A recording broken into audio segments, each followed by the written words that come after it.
Hi, Lou Manfredini, Ace's home expert. In this video, I'm going to show you how to apply and use a pour-on high gloss finish.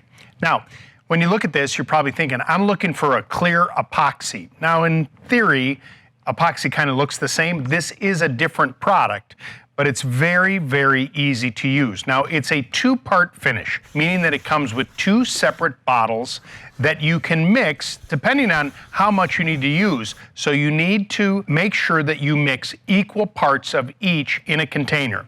And you'll pour that amount from each bottle into the container, and then you'll mix it. You want to be careful not to create any air bubbles as you're stirring it. And once you do that for about a minute, maybe 2 minutes, the manufacturer wants you to transfer this to another container and mix again for about another minute. Once you see it all blended in really well, you literally just pour it onto whatever surface you would like. Now, in our example here, we're putting it into a tray that has sides on it.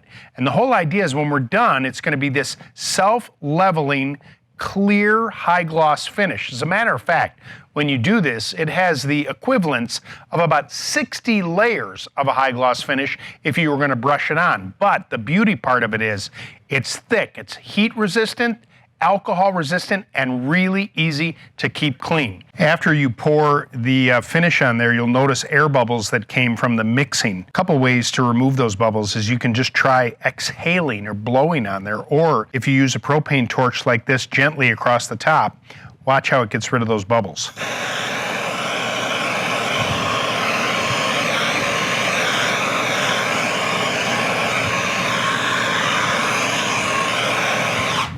So if you're working on a project where you need to have a beautiful, clear finish, this is the product to use.